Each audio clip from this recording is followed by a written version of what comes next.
Hello and welcome to the Helicopter Podcast, episode number 10, double digits. I made it. We made it. That's awesome. I remember when I was turning 9 to 10, that was like a huge deal. So I'm going to celebrate my 10th podcast like I celebrated my 10th birthday. And I couldn't be more excited to have Dan Deutermann join us on the Helicopter Podcast today. Dan, welcome. How are you? I'm doing well. Thanks for having me, Halsey. Man, I gotta imagine with the last name like Deutermann, like, did you actually ever get called Dan or Daniel growing up, or was it just Deutermann? Pretty much Deutermann. Come here, Deutermann. Do that. Yeah. That's pretty much it. That's awesome. It's a sweet last name, actually, and like, I don't know, just it rolls off the tongue easy. It's just, it's good. Yeah, the variations are impressive. So yeah, I'm sure. Well, my name is Halsey Scheider, and I get all the solicitors all the time. Really botched that. I get like Halsey Shitter. I think I can say that because I'm referring to my last name, and it's like, no, it's definitely Scheider. So people botch it. But Dan, welcome to the Helicopter Podcast. I'm so excited to have you on. You have a tremendous resume, both in the military and civilian world of helicopters. So let's just jump right into it. What is that resume all about? What brings you on the Helicopter Podcast? Yeah. So I'm. From what it sounds like, I'm one of your first military type people, as retired military.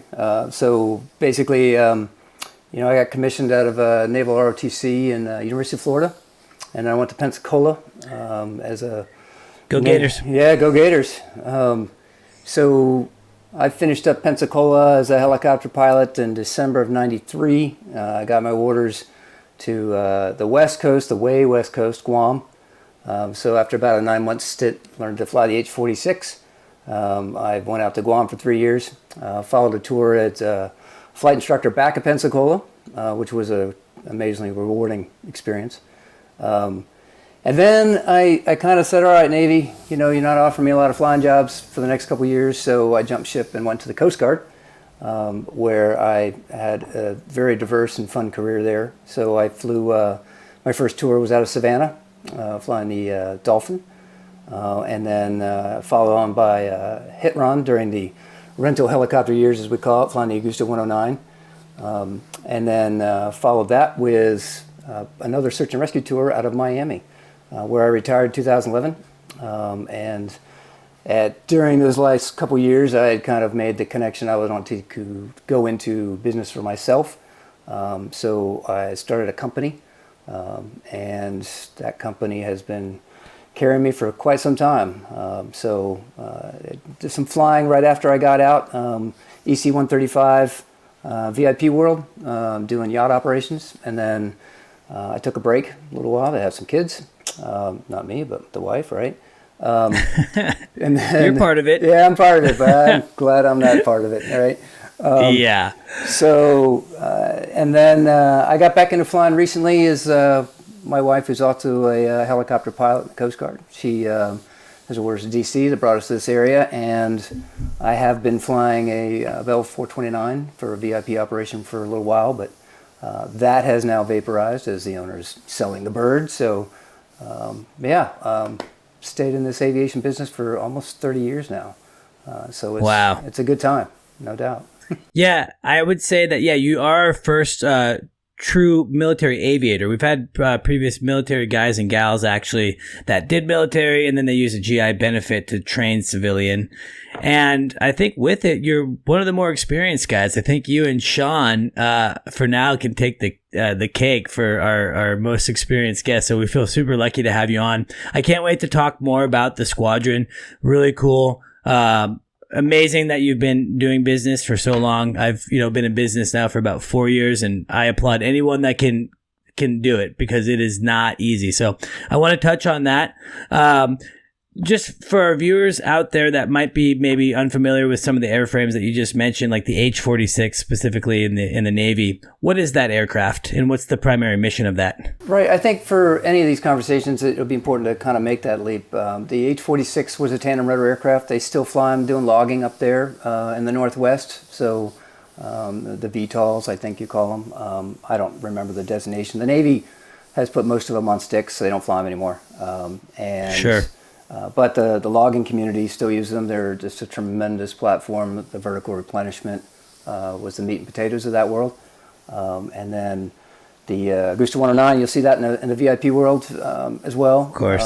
The way we flew that thing, unfortunately for it was treated like a rental helicopter, so we really abused them in a very interesting profile. In fact, I think most of them are still, sitting in a hangar somewhere and nobody wants to buy them. Yeah, I'm sure. The Dolphin, also, that's AS 365 in the commercial sector, so that's still flown, N3s. But the Coast Guard variants are the Coast Guard variants. They do their own maintenance to them, they overhaul themselves, and they have unique mission systems on them. So as far as the other aircrafts, I've played in a lot of different airframes and tinkered in a lot of different ones, but all would have civilian titles to them. But the H-46, sure. Yeah, that one might be a little outdated because that was... Yeah, I even had to kind of scratch my head on it a little bit. And of course, now you were in the Bell 429. I've seen that aircraft actually. I got a spec sheet on that exact helicopter. Yeah. That interior is more than like my house times 10, I think. So it's a beautiful helicopter, and we've actually had a lot of 429 drivers on already, and we've kind of talked about some of the great things about the 429, but also some of the Achilles heel with some of the gross weight issues and things like that with the FAA. But one thing I'm really curious to talk to you about, because this is a hot topic. I have a couple friends that were prior military aviators and transitioned into the civilian sector. And my friends specifically did very well. They picked up EMS jobs. They kind of just fit right into the system. But they even told me, like, hey, it's not the case for everyone. There's a bit of a disconnect sometimes going from military to civilian. And sometimes it's to a point where it could actually really hinder someone from successfully transitioning from that. What was that like for your experience? So I would say I was a military mutt. First of all, serving in 2 services, I had the opportunity to adapt to a new culture during the middle of my first period of 10 years by jumping into the Coast Guard. And the Coast Guard is very different from the Navy, even though they all train at the same flight school. Culturally, they're different from the Marines, and they're different from the Army and the Air Force. So I think for anybody that comes out of the military, it's the degree of influence those organizations have had on you. So if you do, like for me, when I graduated flight school, 93, I then began a 7-year commitment. So the Navy had me for up to 10 years before I was allowed to say, see ya. Very similar in a lot of services. So if somebody comes into a service and say does 5 to 7 years, and then they leave, I'd say their transition period is going to be a little bit easier because they won't be as heavily influenced by that organization. Walking like a duck and talking like a duck, that kind of thing. For those that do 20 years, like I did, as a pure one service, okay, they have spent now 20 years negotiating a professional pipeline to achieve a rank and a position. And now all of a sudden they're like, all right, it's time to punch out. I've done my 20, or they're asking me to leave, which is another thing that happens in the military. I did not know that. Yeah. So the military is set up to have so many commissioned officers and so many enlisted personnel. It's a set force. So the higher up you get, you're competing for those higher ranks. And if you don't get promoted after so many times, they finally saying, get the message, time to leave. There's the door. There's the door. So, and for those people, they often don't have a plan. Even after 20 years of negotiating, a pipeline, now all of a sudden they don't have a plan. And I see that a lot. I've seen that with people who have done more time, 20, 25 years, that amazingly, they get to the very end and they're like, what am I going to do now? And that's where a lot of difficulties come in.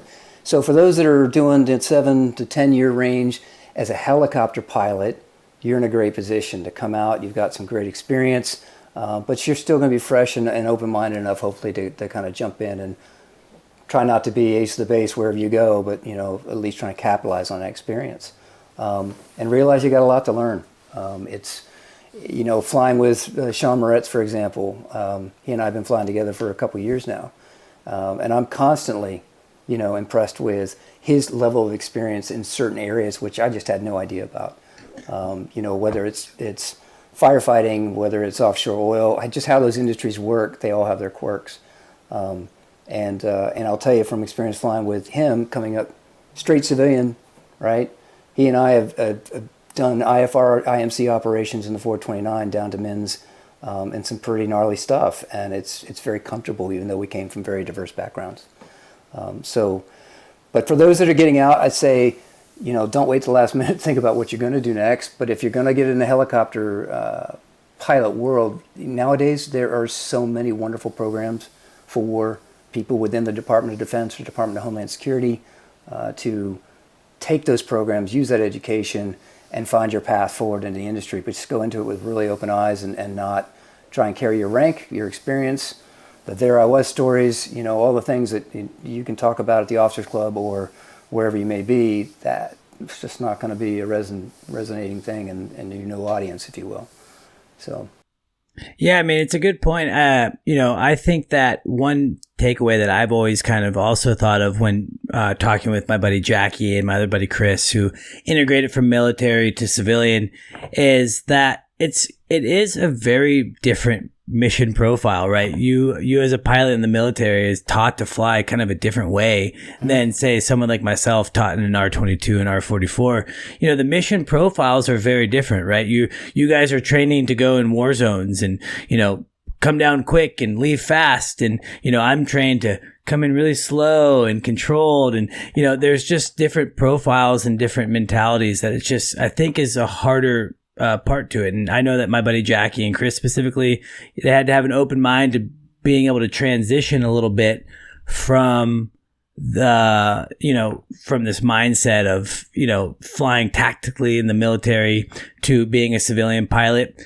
And, it is kind of funny though. I will say, like, this happened to me all the time when I was flying Grand Canyon tours. Like, passengers would be like, "Oh man, I bet you served in the military." And I'd be like, "No, didn't." And like this look of disappointment over their face of like, "Oh God, this guy's going to kill me." Like, and in fact, like none of the guys at Maverick, obviously, that's a very entry level civilian job for the most part. So it was just like really, that the military certainly has a high level standard training. And I think it's important to know that the civilian world does too, for the most part. It's just not as consistent. So it's one of those things where you have to kind of adapt. And I think some guys do better at it than others. So when you first got out of the military, what was your first civilian job and what were some of the hurdles? So, as I said, about 3 years before getting out, I had started this company. I was introduced to a British exchange pilot in our air station, who shortly thereafter introduced me to another British gentleman who was in Miami in the super yacht world. And he actually had a need for somebody to help him integrate an Augusta 109 onto the back of a yacht. And it was like, all right, well, I've been flying them off ships for a little while. I'll take a look at that. And I took one look at it and was like, no way. It was like literally wiggling into some part of a superstructure on not a super yacht. So that didn't really occur as a project, but we ended up pretty much drinking beers and having a good time and talking. And he ended up being my primary business partner, Mr. Freen. And James and I basically started that company and got into the consulting world of super yachts as the yachts were getting bigger and bigger and actually integrating proper helicopters.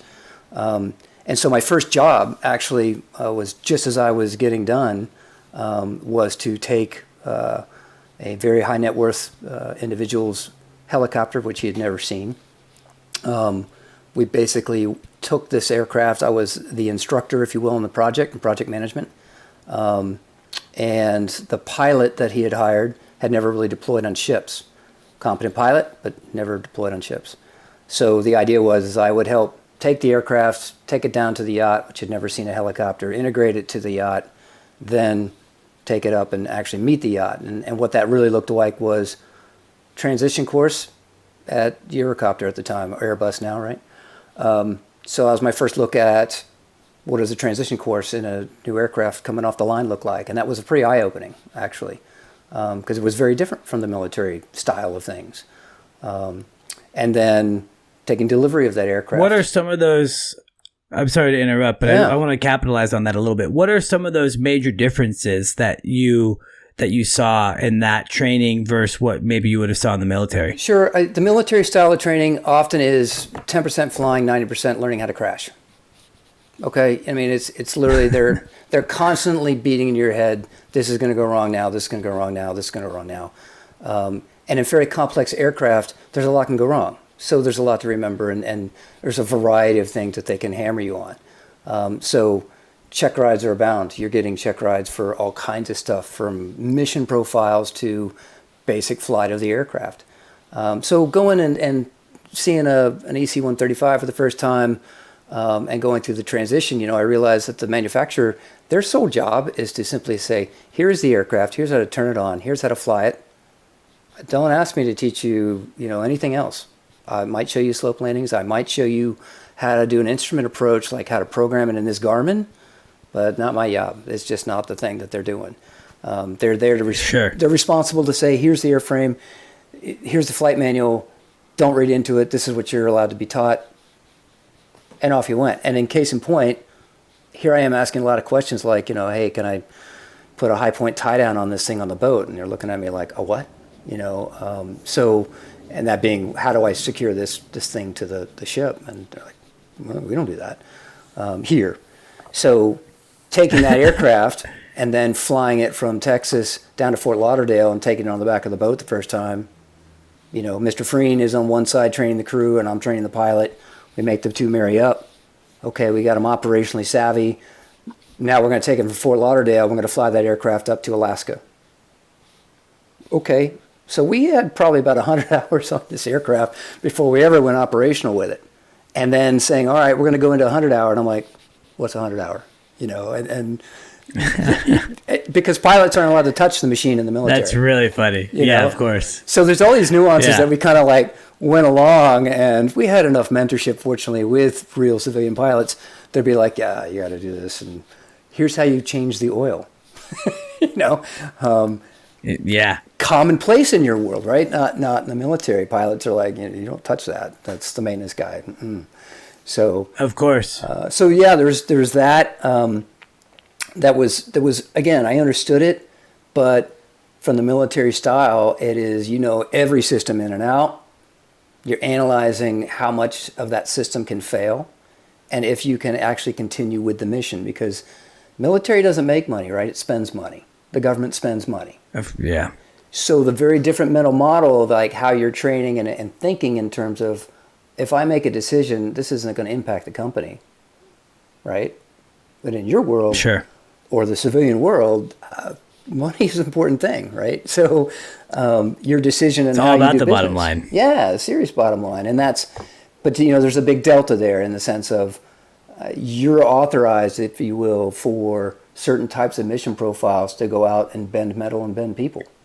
That's acceptable in aspects of the military flying. It's not really acceptable in the civilian world, right, at all. And usually not on the job description of things that they want you to do. And maybe but maybe you do have organizations out there that are getting into commercial SAR. That's a new thing. Commercial search and rescue is not. Our company's done audits of organizations that are doing that very professionally. But even then, there is no intent for them to go out and get hurt and do what they're doing. But they understand that's a risk. So, again, the military mindset's a little different. We're not profit-driven by nature. We don't even think about the bottom line. And chances are you crash one and you did not intend to crash one, and you survive, you're going to be back in one doing the job. Not, again. So. Next week, get back in, Dan. Yeah. Post investigation, get back to job. Yeah, of course. Yeah. So this is kind of interesting. I kind of forgot about this whole cool aspect of you and your business and this yacht thing. I think I'm just fascinated by yachts because they're unobtainable and they're just crazy. Yeah. And so it seems like a really bizarre world to be in, but it also seems like when you're working with a very high net worth individual that maybe they might not understand or be open to some of the feedback or the setup of how to do things safely. Has that been a kind of a hurdle for you when you're working around yachts and yacht operators and owners specifically? Are they pretty open? Normally the people that are at that level, they're pretty smart people. And, unless they're like lottery winners, which I've not encountered. So the clients that I've had in the past, do appreciate how dangerous it can be.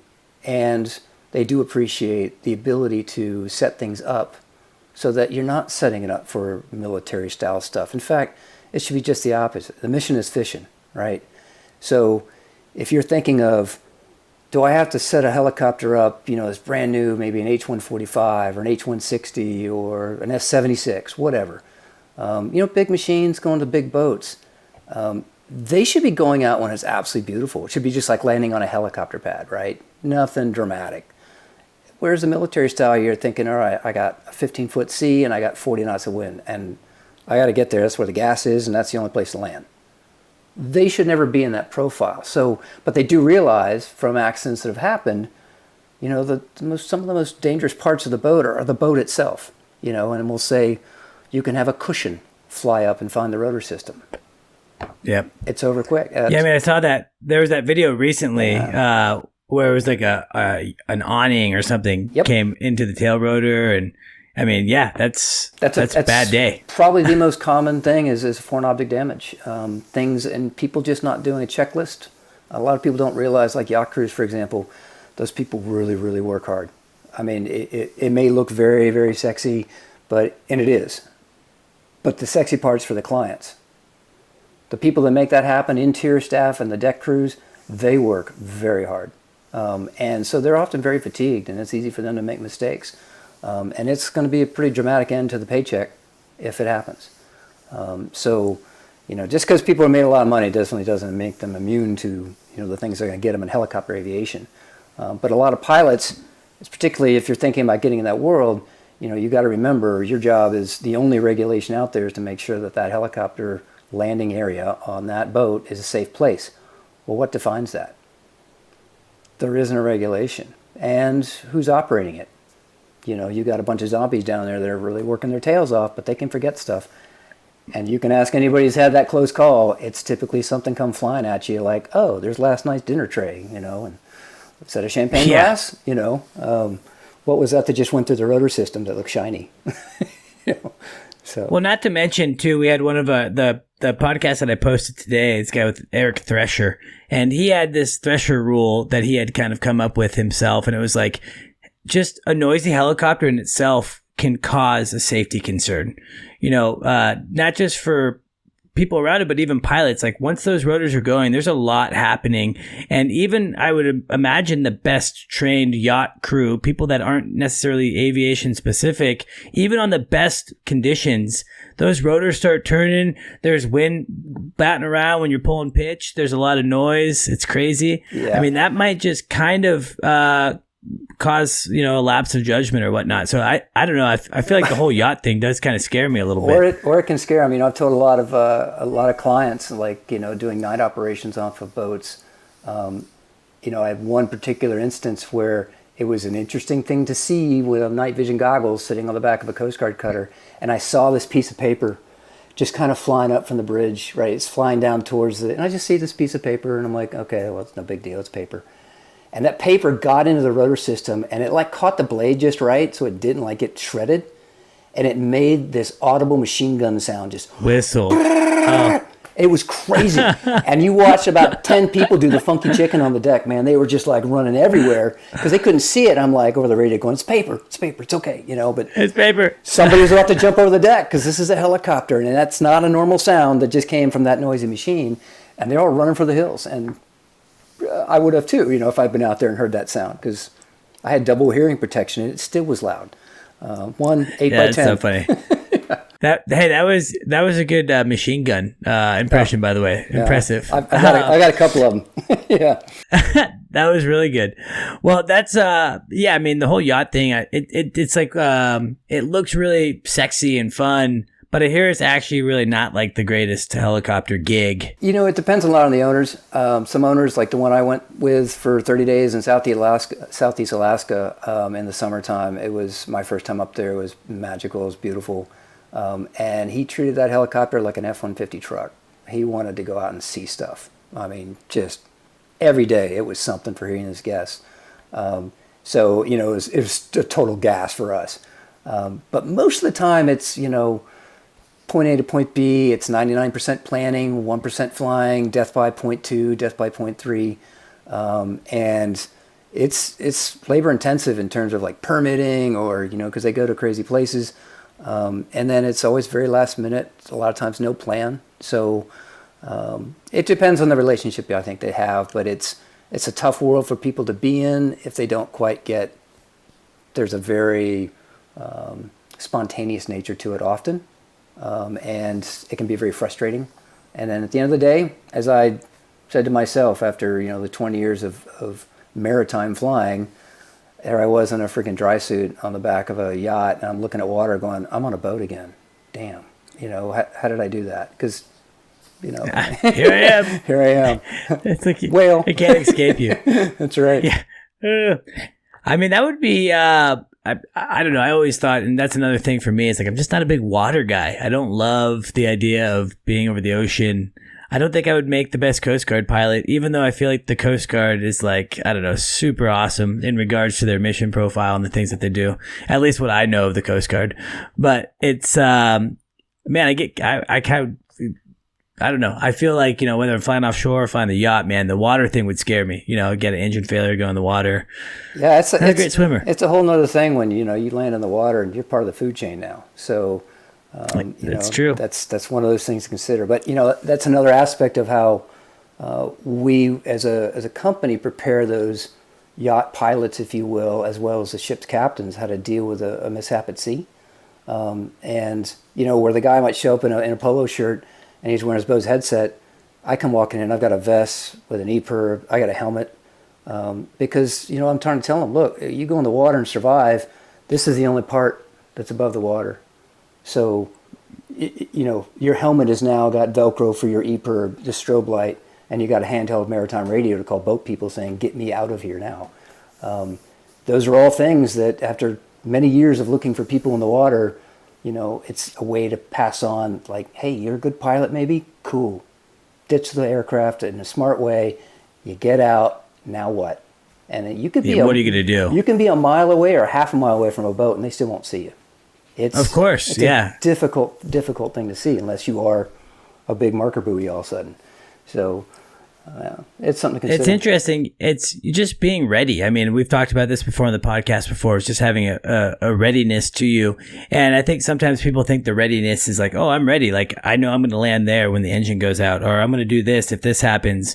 But also readiness includes like, hey, packing, like with Air Medical, I had like a little go bag. Like it had, food and extra water, and just some essentials. Like, hey, if I'm in the middle of nowhere, South Texas on a hot day, what would I like to have if I have to land the helicopter? Not even crash the helicopter. What if I have to do I got a chip light and I, safely land without an incident, but here I am in no cell service at 105 degrees in, the middle of nowhere, Texas. So I think it's a good point that you bring up about readiness, right? Like, don't just think that readiness is about, where you're going to land in auto rotation or things like that. It's about how can you really prepare for it.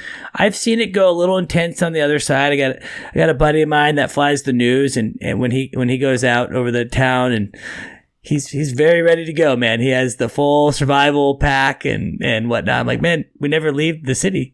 Yeah, like, right. That's just extra weight. But yeah, hey, some people. It's a great discussion point for whatever industry of helicopter pilots are playing in. There's such a diverse realm, right? But the thing that distinguishes helicopters, I think, between airplanes, is that by nature, helicopters are always much closer to the threats. You're always up close and personal with things, whether it be a yacht or power line. You're pretty close to stuff, and it can go south pretty quick. And at least in the maritime piece, I think there's a fair balance of saying that environment can present you with all kinds of different changes, and if you're not a great swimmer, well, you should be wearing a vest. But also, the worlds collide too in terms of the high net worth police. They want to always look really cool. They want to be in their designer clothes. It's like, that's cool, but if you're going to be out there doing this and somebody's told you, you really should probably wear some of this stuff, they're like, oh, well, it might scare the people. It might be, a bit over the top. And it's like, okay, first off, spend the money on yourself, buy your own helmet, do this, and then don't ask permission. It'd be like, I'm wearing this to protect you, okay? Because if I survive, then I can get you guys out. Or they're going to find me with all of you clinging on to me. And I've even had one pilot who was like, it never happened. I'm like, dude, if you make it look cool, I'll bet they'll do it. And sure enough, man, I came back to that boat like 6 months later, and the owner came out, and they've got this little vest, and they slick it on him. He puts on his Ray-Bans, and I was like, yeah, man, they look cool. So he's on it. But at the end of the day, it's an amazing thing now if you can get those people who have achieved so much in life, and there's a lot of people also that are on their payroll. That's a measure of protection. That's professionalism. You get them on board with the concept. They'll do it. Everybody else will do it. And you put kids in the back of those things, and you're going off. You go splash. Got to give them a chance, and everybody thinks, okay, well, they've got life vests in their seat. It's like, yeah, go ahead and put that on while you're doing auto rotation over your seatbelt, which you're going to have to release. There's a whole trickle effect. Yeah, good luck.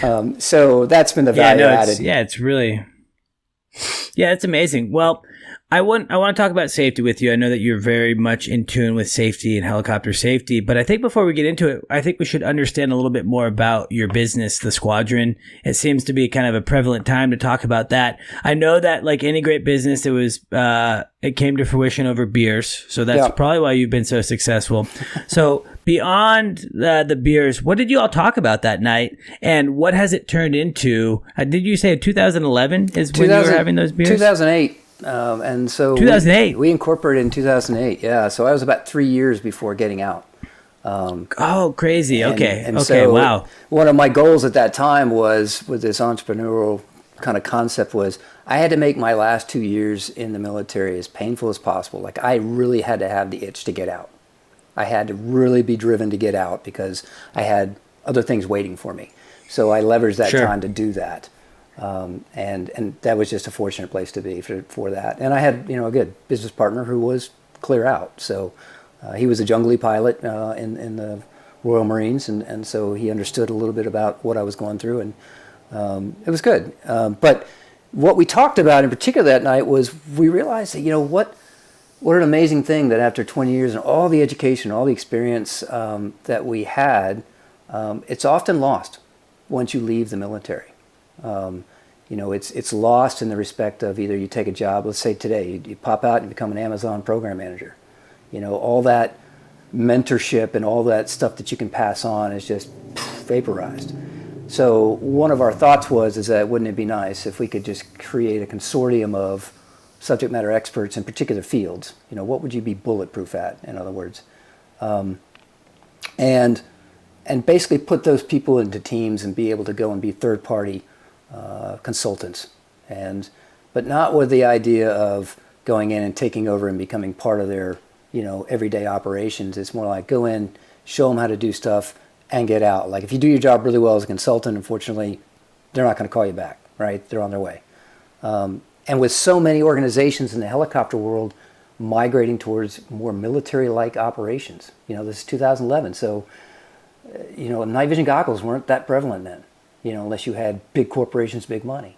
Flying off of boats, super yachts, wasn't that prevalent. People did it, but those people also had some bad days. So how do you get in there and help them make good decisions and point them in the right directions based upon all lessons learned and education that you had? And also, we really just wanted to work with really good people. I mean, that was one of the aspects of it. And people that are involved with the Squadron today are not all military. I have career law enforcement. They all typically do have a safety pedigree in some shape or form. But even the maintenance side, my current maintenance guy, Kevin, he's massively experienced in the civilian world. And that's what I need. If I got to turn him loose with a expert witness job, he's the guy that's going to look at a crash and go, no, or yeah, but his resume speaks to a high level. So we try and put those types of consultants together, send them downrange, and especially with COVID now, you can do so much with Zoom. That's really helped us stay in business. Even the yacht training, we figured out how to do some of that virtual until a time when we can get down there and actually work hand in hand with them again. So a big part of your guys' mission then is going in, acting as a third party, and specifically acting as a consultant in regards to kind of what in specific? Do you have a range of different syllabuses that you can cover? Yeah, so everything that we're doing is based along the line of operational safety. So we use safety as a platform, principally because I think a lot of people don't quite get safety in the sense of they don't understand really it's a process. They think, okay, if I do certain things, I'm not going to have a crash, or I'm not going to do this, that, and the other thing. Safety is something that's layered over an operation. It's your SOPs, it's your doctrine, it's your procedures and your RFM. It's all these things. So if an organization is going to do something new, then we come in and we say, all right, here's the management of change of that. Here's what's going to be different in your world if you take on something like goggles. As simple as saying, I'm going to start doing night vision goggles in this place today. What's going to change? Well, you're going to see a lot of changes, but you also have to adapt culturally towards those changes. And here's traditionally some of the ways that's bit this military world, and providing those lessons learned and mentorship.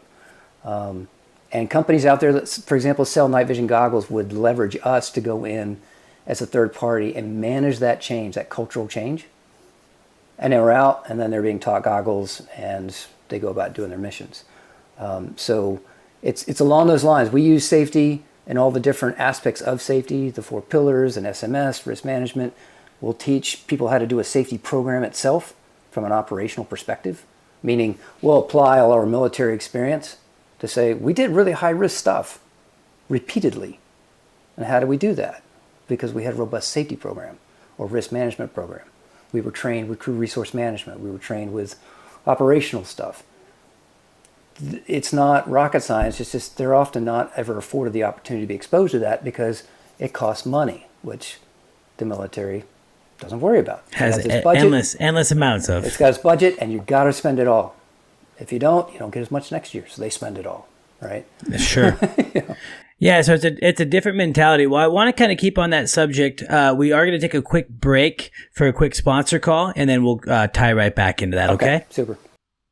This podcast is brought to you by Helicopter. Tired of listings that go nowhere? Exhausted by tire kickers who waste your time? Don't sell your helicopter alone.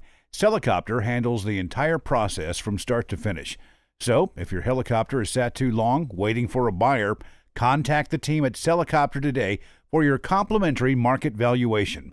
Call 1-855-Helicopter, 1-855-735-5226, or email sales@helicopter.com.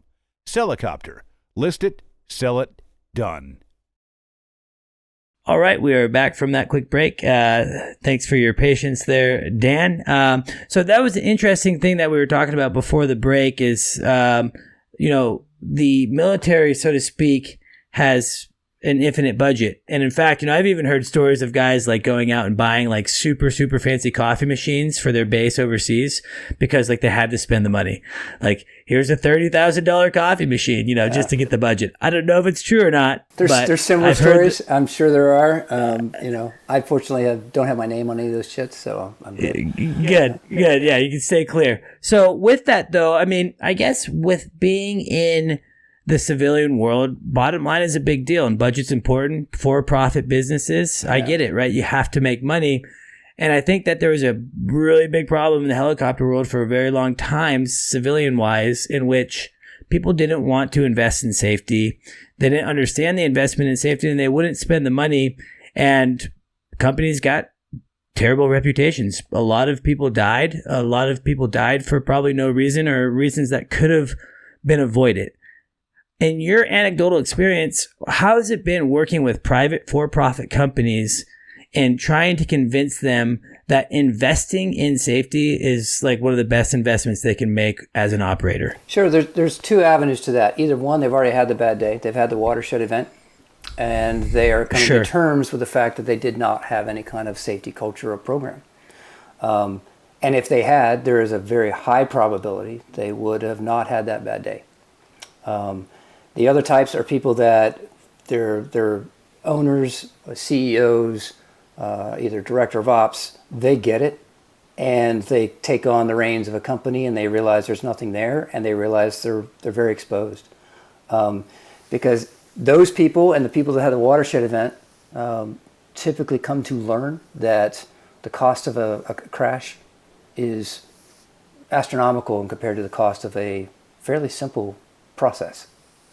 It may look scary, in terms of like, they don't know anything about it, but most of the time, once you kind of get rolling for a couple days with them, and then you step away, it's as long as the stuff that's being presented isn't death by PowerPoint, there's interaction, and they're given the opportunity to have some buy-in to the process and actually make things themselves tailored to their organizations.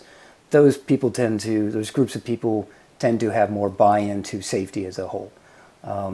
And I'll give you an example of where we'll take a law enforcement unit, which are very commonly run by senior policemen that are not pilots. They're there as the managers and run the program.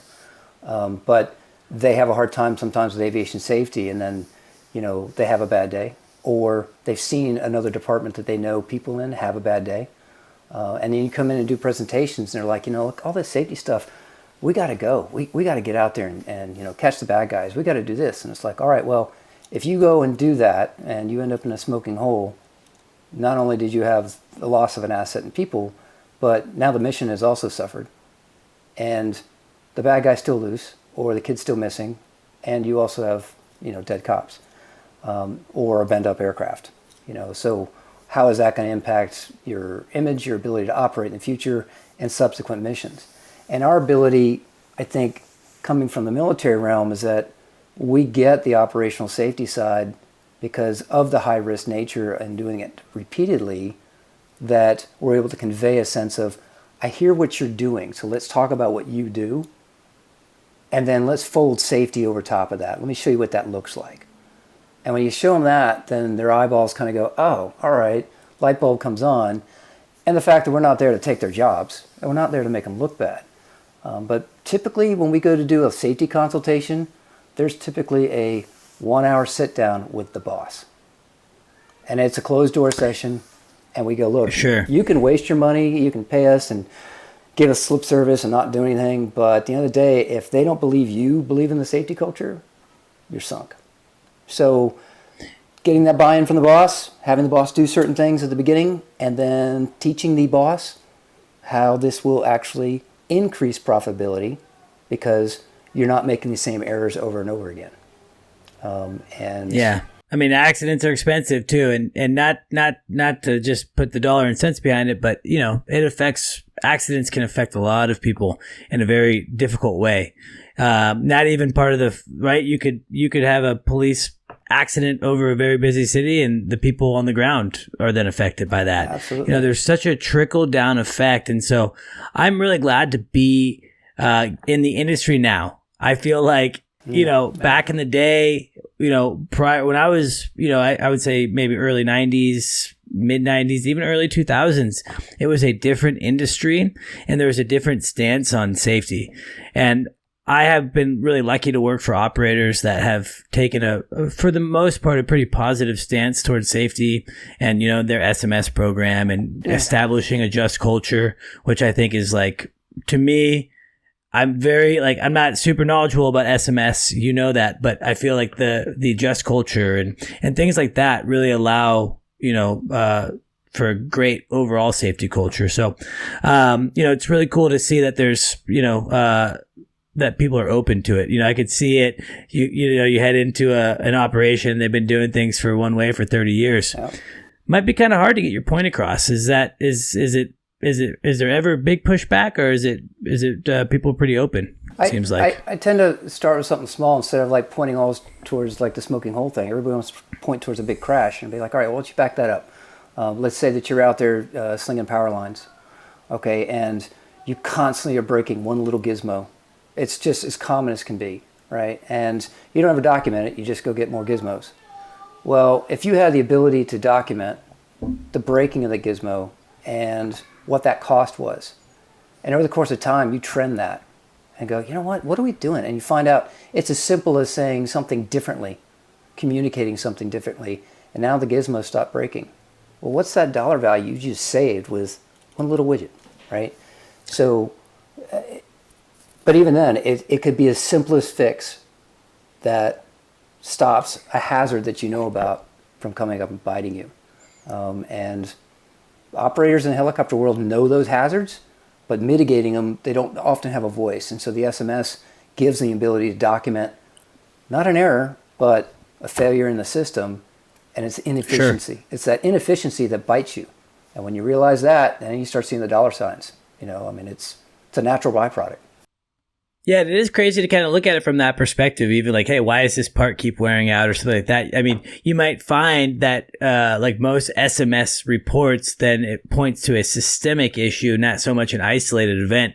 And I haven't even actually thought about it from like this, helicopter in the ground burning situation, like just, a small component that keeps breaking or wearing or whatever. It's a good way to put it, and so I'm glad that you said that. The flight data monitoring, for example, having a little camera over there, the big brothers, everybody's saying, there's a gentleman in Canada that runs a fairly large helicopter operation, and Paul is very vocal about the use of the flight data monitoring, as the big brother is the kind of big brother that watches out for you on the playground, not the evil one in the book. So. And he tells us a great story of, a pilot that had an incident coming off of, he was in a squirrel and he was coming off of a dolly, and, some crazy stuff happened. And Paul's about to spend a ton of money on an engine and, diagnostics, this, that, and the other thing. But he went to, look at the little camera there, and turns out the pilot was texting, doing a checklist. And there was nothing wrong with the aircraft, and that just saved him a massive bill.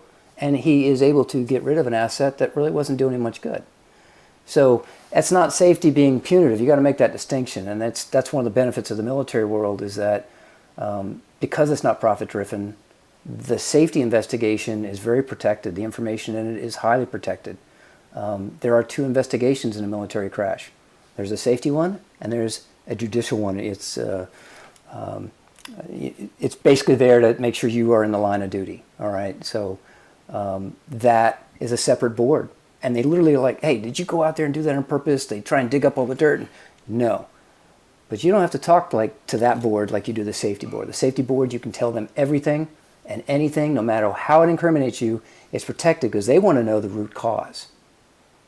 Okay, now if you take that same mindset, the just culture stuff, and you jump into the civilian world, people are often too quick to pull the trigger on somebody and go, pilot error, you did this wrong, you're fired. Instead of going, well, maybe, the procedure you taught him or her wasn't that good. And you opened the window and they fell into the trap, but it's not on them. You trained them that way and your procedure was wrong. They don't want to do that. Whereas if you taught them that and they do want to do that and they find it, well, the next pilot that they hire, who's probably going to make the exact same error, it's just this constant repeating. Yeah, it's going to be this systemic issue. Yeah. They're going to spend money on pilots. Yeah, no, it's there's so much more than just like the end crash, right? That obviously that's the goal, is prevent, have zero crashes. But on that same token, you can prevent pilots from being fired. You can prevent components from continued breaking, whatever it might be. There's not a lot of new mistakes, right? I mean, you hear that all the time. That's good. I like that. There's not, unless you're coming up with a completely different thing, like take an eVTOL, for example, the air taxi's coming. That's a new industry. These are new animals that are going to be flying around the air. They're going to have their growing pains. I don't know what those are yet, but they're going to have them. Okay. But from our perspective in the helicopter world, as many crazy stuff as helicopters do, there's still not a lot of new mistakes in terms of what causes those crashes. It's true. even the most high profile ones that we see in the news today, not new stuff. Well, and speaking of which, there was a very large profile accident last year we're all very familiar with. And Dan, I have to say, first and foremost, thank you for being part of the Helicopter Podcast today. Your knowledge, you can just tell, man, that you know what you're talking about. And specifically when it comes to, operational risk management, SMS and all that, you and I have been able to talk a little bit offline and kind of scratch the surface, but I'm just feeling so lucky. And in fact, it sounds like you and I are going to be able to kind of continue this conversation, not just today, but in further episodes. We're going to kind of partner up and, go over some different safety topics and, really specifically tailor it towards, different operations. And, you can share your vast experiences and your past anecdotal experiences to really hopefully add a lot of value to our listeners.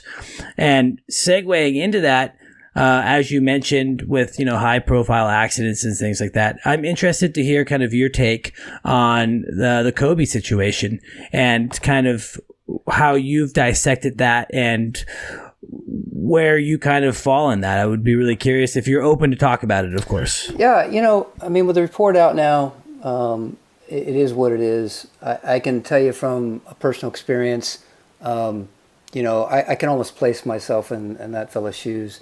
I had a very different outcome, but I don't want to leave that hanging.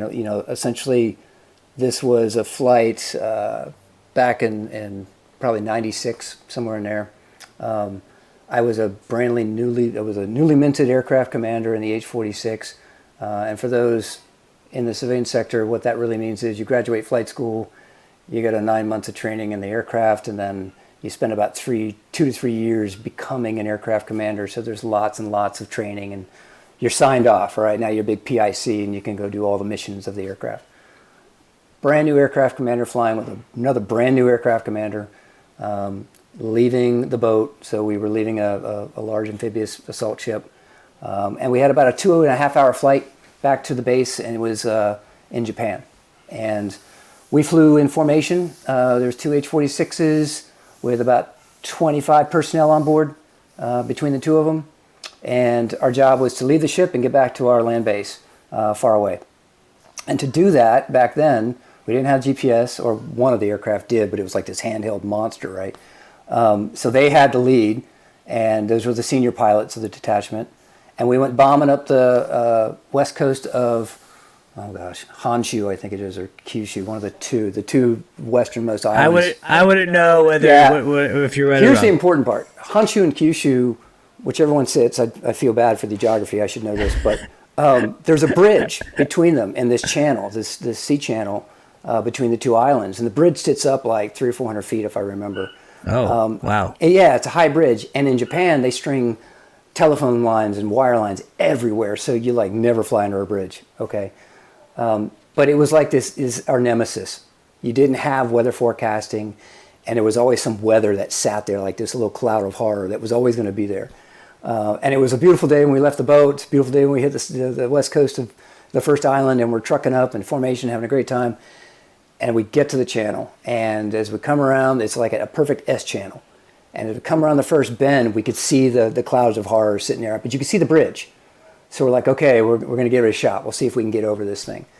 And so we're in formation. We kind of backed up a little bit we're on the left side of the lead aircraft on our right side, and they go poking up, and we're just about to the bridge height, and the lead aircraft says, we can't get over the bridge, and we're braking left. This is what we heard. And as our minds computed this, after like an hour or so of flying formation, looking at another aircraft, that was our world. And now all of a sudden the guy says, I'm not going to get over the bridge, and I'm turning into you, essentially. And that's when we went into the cloud. So we have this mental model of just big rotor blades that are about to come across our nose and the goo. And of course, we're in the goo. We're both like, I wasn't flying so my partner in crime is now kind of like, oh crap, and I'm like, climb, just freaking go up. Now you had to go up straight. That was the other thing, is that there's a bridge. So there's two 2,500 foot mountain ranges on each side of you at this particular place. So you can't turn, you can only go up. Well, if you went up high enough, you're going to find some airspace. So we were thinking airliners. So we got like a cap of like 4,000 feet. Now we're climbing at 2,000 feet per minute as fast as we can, right? Total vertigo induction right away. Both of us are now completely screwed up. And the guy flying says, I have vertigo. And his announcement changed the game. And I was like, okay, I'm getting on my instrument scan immediately. I'm looking at the instruments. I'm trying to get myself back in the game. And then he says, you got to take the controls. And I was like, okay, I have controls. And I'm looking at it. I'm level the wings, level the nose. I'm center the ball. I set my power. I'm going through my procedures in my head. And then all of a sudden he screams, brake left. Now I'm braking left on instruments, right? So I'm like, okay. So I wrap it over to like 30 degrees angle of bank. I didn't see it, but he apparently saw a building off the nose coming out of the goo. Okay, great. And then he's like, we got to go high again. I was like, we were high. No, we're not. Boom. Not high enough. Level the wings. Here we go again. We're climbing up and poof, we break out. Okay, we broke out. Now we're on this layer. We can't go higher. And it's just one little magical spot. And there's a sucker hole. And through the sucker hole, I look down and there is all water. So that's the channel. Know it. It's good. Even saw a boat. It's definitely the channel. I'm like, we got to take this. You know, because we're in Japan. They're not expecting us to pop up and go, hi, control, we're inadvertent IMC, what did you say? You know, so we go diving down through this thing and we pull out and we level off at 150 feet over the water, just back in our little territory, and realize we're going the wrong way. The other crew is still like, where are you guys? And we're like, not now, we're talking. You be quiet, we're dealing with a lot of stuff. And they were like, okay, they had already left the channel. They were like back there in Happy Land at the mouth of this thing. And now we're going the wrong way. So we turn and he says, hey, you're a little tight on the land, so tighten it up. And as soon as I turn, now I'm looking at the bridge of a super freighter. And it's coming on fast. So I'm like, we do another yank and bank. This is all like self-induced drama. And so finally we get out of the channel. We're still breathing heavy. People in back are like, it's a wild ride. What's going on? And we blew right by the other aircraft. We're like, hey, we know there's a Japanese air base right around the corner.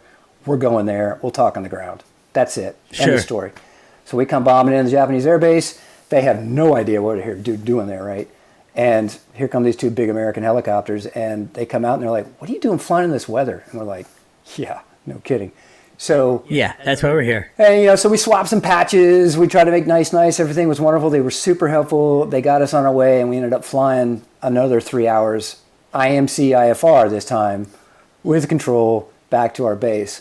And of course that night the Officers Club, we're having some cocktails, and I actually brought one of the patches out that the Japanese pilot gave me as a trade-off for being so nice to us. And I laid it on the bar, and in Japan, the Officers Clubs, you typically have a Japanese person behind there. We asked Charlie-san, hey, what does it say there? So he's got this white patch, little red dot, and it's got these kanji characters on the bottom, and it says student pilot. So that's perfect. Yeah. So, but it goes to show you. I mean, it's just kind of like that was a dual pilot aircraft. Highly trained, instrument, very current. And we were hanging on for our freaking dear lives. And it was a two-person. So to be single pilot in that world and try and shift to that, people can walk back like the Swiss cheese model of like how he got there in the first place in the Kobe crash. But the reality is that once you're in it, it's a hairy time. Even if you do have all the skill sets and instrumentation. And another pilot there to help you out. It's absolutely horrifying. So it's a weird paradigm shift. I think there's like an intensity to it too, of just like this mental aspect of like, oh my god, I'm in the clouds and I'm not supposed to be here. Like you're not just fighting with like having to have the skill to actually fly the helicopter by instrument, but you're also like fighting this mentality of like, oh crap, I'm not supposed to be here, right? And almost maybe like the shock, it's almost like you just jumped in like to a super cold water, and it's like before you can do anything, you just gotta like chill, And so I found, and I got really lucky at my last company, they did a ton of inadvertent IMC training, and the helicopter was equipped with SAS and had 2-axis autopilot.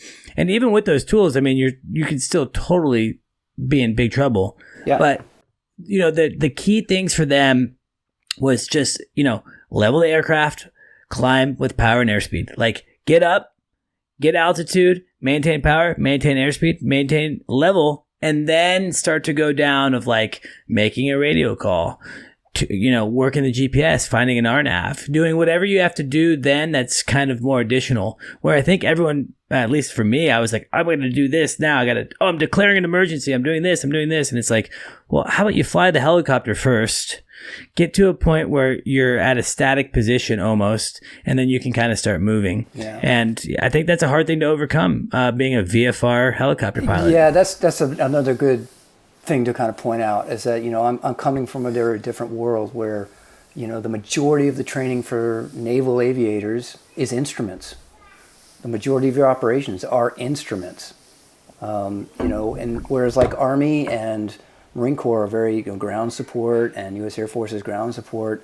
It's our world. I mean, in the Coast Guard in particular, instruments. And every aircraft I flew was allowed to be in the clouds. It was intended to be in the clouds. Sure. To an extent, like, a lot of people don't realize, the Coast Guard will go out and they'll identify a target on the water, and they'll fly an instrument approach down to 50 feet and creep up on it and see what it is. But your MDA or decision height in a controlled approach, either with a computer or manually, is designed to take you from 300 feet and 70 knots down to 50 feet, 800 feet shy of a target. You're either doing the math or the computer's doing the math. And that's an intentional tool set. So, whereas in the commercial sector, most helicopters are not allowed to be in the clouds. And you're getting instrument ratings on those helicopters. So it's understandable that, somebody with an instrument ticket gets in the clouds inadvertently, even with an instrument ticket, if they haven't ever really played in the clouds, and you think about the Kobe crash. I mean, yeah, the guy's got lots of ratings, but the last time he was actually in the clouds flying an IFR plane? Probably not very much, because it's a pain in the butt in LA. It's time, it's money. So yeah, and I think they spoke to maybe his currency was far not very recent, and I think the program wasn't IFR equipped as is or approved. That's even more money, right? So yeah, of course. So that was just a bad deal. And obviously being a helicopter pilot, right away when I heard about it, I kind of just automatically jumped to like this inadvertent IMC situation. And I like what you said in the beginning though, which was like, you could have been that guy, you could be that guy sitting in that seat.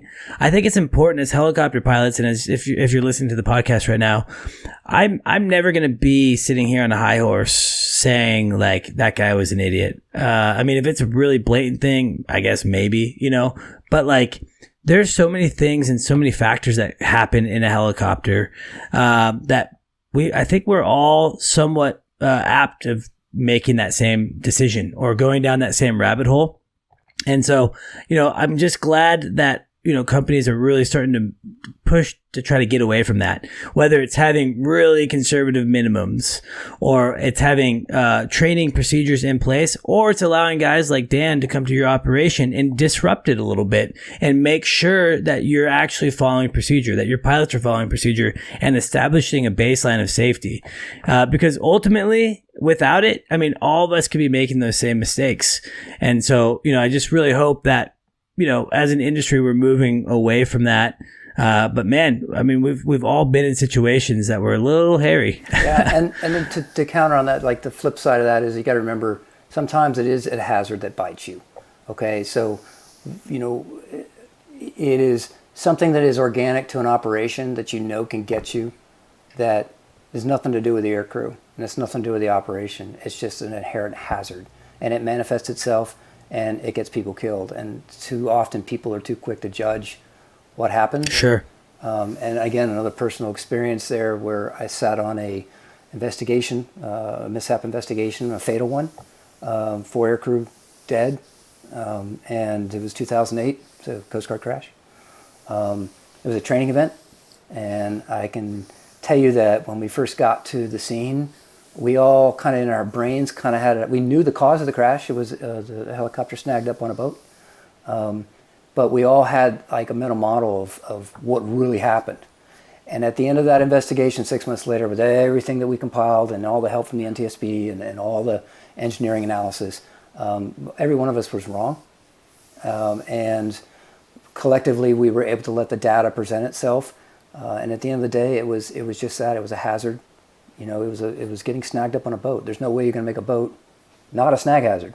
And this was a Coast Guard boat. Coast Guard boat. I mean, they had lots of training. Oh, Lord. But all the data, the previous data that was associated with doing a particular type of maneuver at night with a particular type of boat, there were a lot of lead-up things that ended up causing this. But the end mitigation was to change the type of hoist that was used by Coast Guard dolphins to the type of hoist that would pan out, because that would mitigate this particular hazard of snagging up on a boat.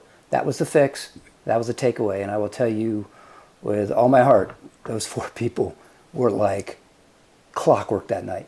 They did everything right. It was like textbook. They did nothing wrong. And so that's another way you got to think about safety, is that those hazards are out there. You got to look at the mitigation pieces so that they don't bite you, because it may not be the aircraft, it may not be the people.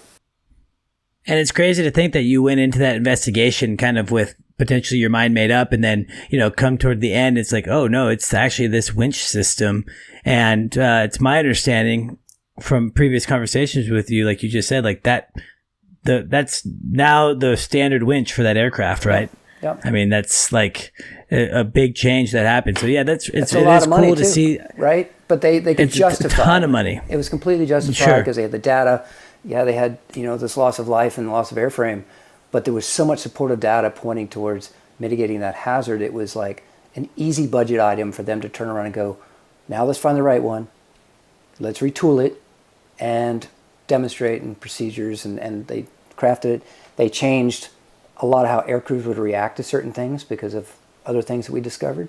But it was training, equipment, and procedures that were the outcome of that investigation, and there was never any lay of blame. There was no bad stuff happening for the families or any of that jazz. It was as simple as a hazard. Yeah. It was just simple as that hazard. Well, Dan, I feel like you're a very safe guy with helicopters, but you're a dangerous guy to talk to because, man, I could just go on forever here. We've actually surpassed our time a little bit, so we have to call it quits for today. But, Dan, I'm so excited. I hope that you and I can collaborate and really come up with some cool things over the coming months. I'm thinking right now, once a month we can produce an episode together, something that's more on a safety topic, something that maybe is a part of your syllabus on some of the training that you conduct with your clients. So I'm just really looking forward to building that relationship, and I think you can bring tremendous value to our listeners. So thank you so much. Again, if people want to learn more about you and the Squadron, what's the best way for them to do that? It's a website, the Squadron Inc., thesquadron.com, the-squadron.com.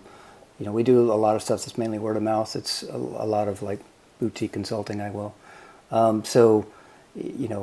From that, happy to discuss with anybody. If you're doing something operational leaning, we're not like a safety first kind of organization. We're operations first and safety's layered on it. So, that's kind of our safety stick. Guy. Yeah. You don't show up like with a big vest on, like that says safety, drone operator on the back or anything? No, definitely not. I had to throw the drone part in there. Yeah. Cheers. Oh, man. Well, Dan, thanks so much for being part of the Helicopter Podcast, not just this episode, but further episodes. Sure. And everyone, thank you for listening. Episode number 10, we did it. I wish I had like little poppers. I could pop it, celebrate it, but I do not. So I'll just say thank you for listening. Thank you for liking. Please share, subscribe, do whatever you do. We are available on all platforms. So episode 10, the Helicopter Podcast with Dan Deutermann in the books. Thanks, brother. Talk to you soon. As always, a special thanks to Helicopter for producing this podcast. Specializing in helicopter evaluations, faster sales, and superb service, Helicopter is the go-to agency for clients expecting immediate results. Helicopter's team of helicopter professionals are the best in the business. Using their aviation expertise, a nationwide network, and a proprietary 76-step listing strategy, Helicopter will convert your listing from Mayday to payday. Ready to get started? Text Helicopter to 1-855-Helicopter. That's Helicopter to 1-855-735-5226. And a Helicopter pilot agent will reach out. Helicopter. List it, sell it, done.